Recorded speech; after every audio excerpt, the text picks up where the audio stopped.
Good everyone, in this video today we have a sub request by Flappy for the Fokker D-XXI-3. This is a vehicle I've already reviewed on the channel, funnily enough, but since then only one thing has changed about it. Typically when I review something that is relatively new, not a whole lot tends to really change, if at all, and that does tend to shine through on some vehicles, but this unfortunately has netted, I should say, the Fokker a slight nerf. So for those that have watched the review, you might remember the machine gun ammo count was 2,000 rounds, 500 per gun. Unfortunately, it seems Gaijin, I mean, to be fair, there's probably a source, I haven't seen it, but still. The main 30 caliber guns are still, well, I would say 30 cal, that pisses people off, I'm just going to say it anyway. It's technically .303 inch, but I say 30 cal, 7.7, etc. It annoys people, and it is quite funny, but you know what I mean anyway. So these guns haven't changed, it's the ones in the wings. So these guns used to have 500 rounds each, they now have just 300 rounds each. This does mean our ammunition capacity is, of course, lower, but also our burst mast, after a certain amount of time, is also quite low. And that's obviously not going to benefit us, especially when we get into the nasty 2.7 up tiers, which this aircraft can face. Now, of course, compared it to the premium Fokker, we do, of course, have 20mm cannons on the premium Fokker. But there's a good reason why I don't play the premium Fokker, because it's set at 2.0, and 90% of the time, you're fighting 3.0s, and good luck with that is all I'll say. Of course, the Fokker is not exactly a meta aircraft, but it should do fine given what people are going to be playing at these sorts of low BRs at the minute, i.e. respading crap like Potez 633, etc. And yeah, I don't think we're going to have too many troubles. So, let's get in and let's get cracking.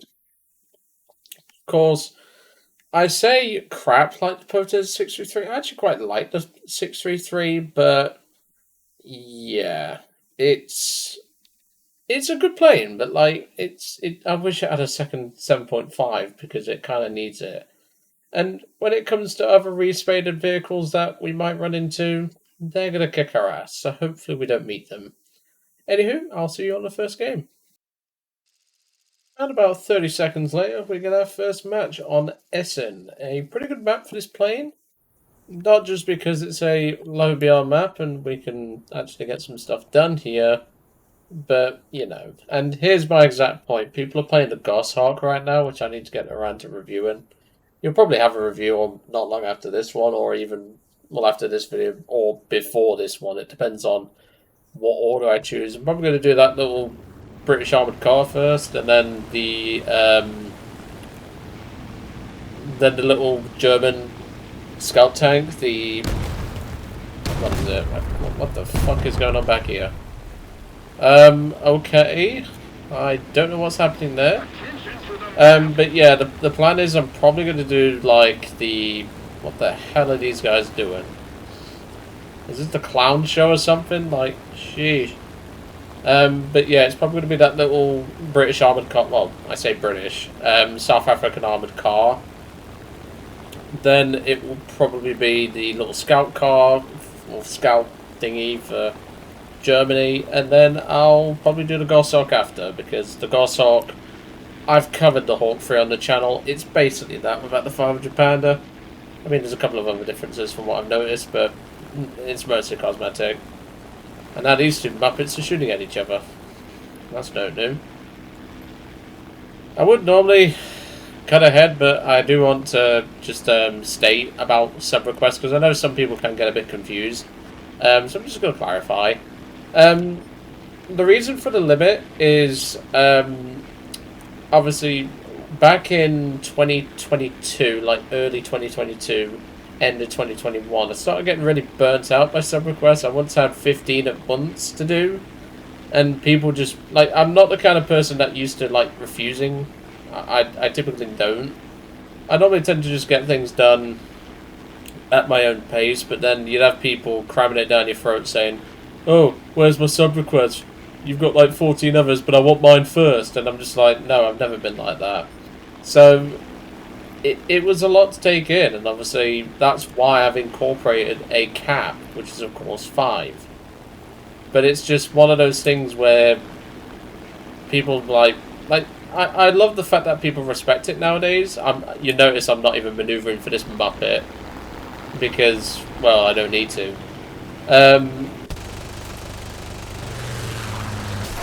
There we go. Burst mass is sufficient for this sort of BR. But yeah, a lot of people have been respecting the cap these days, which I love because it just takes a lot of pressure off of me. And not only that, the requests that you guys have been giving me recently, I actually quite like them. Like, obviously some of them I can't do because I don't have some of the vehicles that you might be asking for. I got asked for the BMP3. I don't have that. Even if I did, from what I've heard, it's horrible stock. But yeah, like, it's not all too bad, really. I think he just nicked that base from someone. Right, well, if he wants a head-on, I'm not going to take it, because I know how dangerous a BB-1 is. There we go. Nice, juicy fire. But, of course, teammate always has to come along to try and steal it, because this is War Thunder. There we go. You're not stealing my kill, you little fucker. Level 19, tanker trash. No wonder you're stealing people's shit. Or trying to.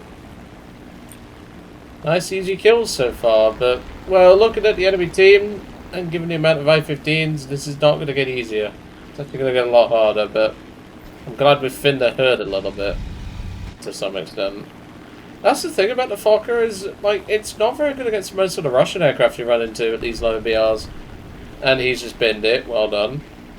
But yeah, it just struggles against a lot of the Russian aircraft, like the I-15s, the I-16s. It doesn't really do well against early Bf-109s too easily. Like, yeah, it outturns them, but not by a whole lot. And even then, the B-model 109s can actually keep up with this thing to some extent in the turn. Like, it's... And obviously, as you can tell, we're fighting Germany, Russia, and China mostly uses Russian aircraft, so we might as well have 2 lots of Russia. So it can be tough. Like, it's not an easy feat. Is he going to bin it? Oh, no, he didn't. He's going for the ram, I think. Well, he's not anymore, that's for sure. I also apologise in advance for the sniffling. That's this time of year, unfortunately. Joe suffers with hay fever.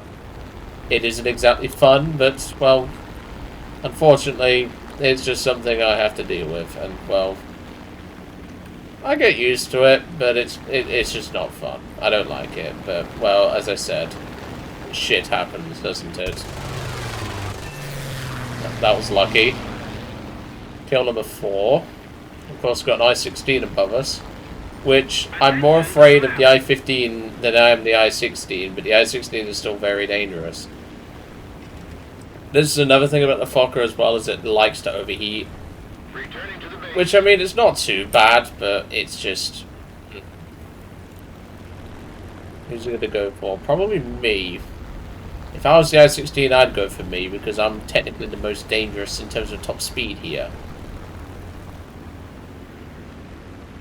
Here comes the I-50. I'm probably going to have to take the head on to force this fucker out. Ow! That's my wing. You cheeky little bastard. Okay, managed to kill it. Didn't get a kill assist, but that's okay. Left wing is pretty badly damaged, which just proves how fragile this thing is. Which, again, is one of its flaws. It can't take hits very well at all. It's extremely fragile. Which is annoying, because, like, from what I've read, like, a lot of the Fokkers could take a decent number of hits. Like, not the engine, because the engine in this thing is made of rice tissue paper, but, you know. That's the ticket. Beautiful. Let's netted ourselves an ace. I'm just going to check if it's that fire, though. It is. So we're going to press the attack. Never mind, he's already dead. So now the rest is pretty much just bombers. And surprisingly, the guns have been doing a lot. I don't know what it is about these 7.7s, but they're better than the ones that... Oh, team kill. Was it a deliberate team kill? Yes, looks like it was. Oh, wonderful. I mean, I've already cleaned up most of the enemy team for you guys, but, like, come on. I don't have a whole huge amount of ammo left. I've got a quarter of my ammo left. To be fair, we've been getting quite lucky with fires, and for some reason these guns seem to be sending fires a lot more recently. Whereas British 7.7 and French 7.5 just aren't doing that. But yeah, I ain't complaining, because, well, that means I have to do with less strats, so I'm happy with that. So we've got an SB2M and we've got an I-15. The dumb question is, for the people in the audience, is what are we going to go for first? And the simple answer is the I-15. I can catch the SB to some extent, but I can't do anything against a I-15, especially with a damaged wing.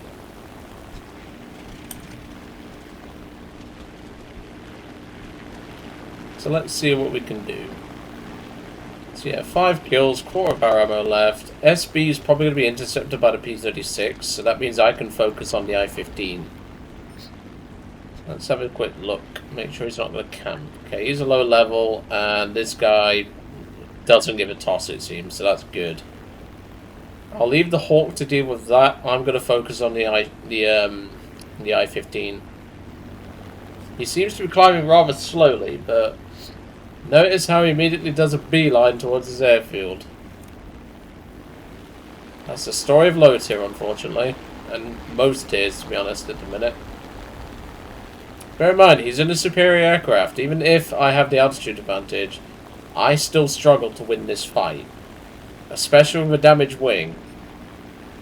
But no, we have to deal with people who are being absolute bellends and freaking wasting people's time. Because, well, welcome to War Thunder, unfortunately. I don't even know if this guy's going to try and fight, but, well, given the fact that he immediately beelined for the airfield, I don't think we're going to get too much of a scrap here, but let's see. If he turns back towards his airfield again, I'm just going to go get some ground targets and then RTB, I think, because this wing is going to potentially cause us problems in the future. Just got to watch him now. Is he dumb enough to try and stick it up for me? Because if so, that would be lovely.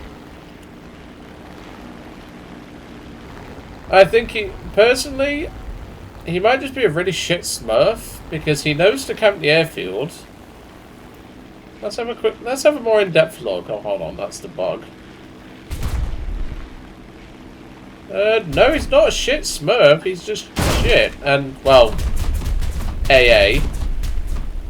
Yes, because Gaijin really nerfed the AAA, didn't they? There goes our tail, so I was hoping to get this thing back with just a rudder, because I can do that. This thing is quite controllable. But, no, Gaijin decided, you know what? You have nothing now. And we're going to give this absolute bellend enough ability to camp the airfield and just do nothing, because he has 1 kill, which I bet is on a bomber. Let's have a quick look. Yes, it's on the TBF Avenger. So, yeah, he can't even kill anything. And has to use the airfield just to cripple me. I mean, there's not really much point in trying to fly this thing back. We've got no oil tank because, yes, the AAA does target specific modules now. We've got no oil, we've got no tail. I've got no tail control, so even if I did have anything remaining, I wouldn't have any control over it. Basically no ailerons, most of my flaps are gone. The landing gear is practically buggered, so even if we do get this thing back, which we're not, spoiler alert, yeah. So, I'll try and get this thing as far as I can, and I'll see you back in the hangar, I guess, because, well, we ain't doing anything else this game, and plus this piece of crap's probably going to win. See you shortly. Well, welcome back to the hangar. Unfortunately, I wasn't able to get the plane back. I literally got it to where the, you know, the river, where the river, English, where the river is, pretty much there. Like, I was not far off of the airfield. Had I maybe had the rudder and a little bit more fuel, because all the fuel leaked out because of the AA, probably could have been able to land this thing, not going to lie. It would have been tricky, but I probably could have done it. But that just goes to show that Gaijin is, of course, not telling the truth when it comes to nerfing AA, because quite clearly they haven't. And if they're letting players like that abuse it, it just proves what kind of a path this potential economics change is going to be going down. But we'll cross that bridge when we come to it. Anywho, I hope you enjoyed seeing the Fokker in action. It is nice to get it out and about, and, well, it is nice to revisit it, even after the ammunition lowering. Personally, I don't think it's affected it too badly, especially with how the fires have recently been working on this thing. So yeah, I think this plane is still good to go. And fair enough, I thought it was a meh at first, but I still think it's meh. It's just more suitable now for the, shall we say, the average Joe. I just wouldn't suggest playing it over something a bit more meta, like something like an i15 or an i16, or anything of that sort. And obviously, 2.7 aircraft completely outclass you, so do be mindful of that. Anywho, I'll leave you all to it for today, and I'll see you all on the next one.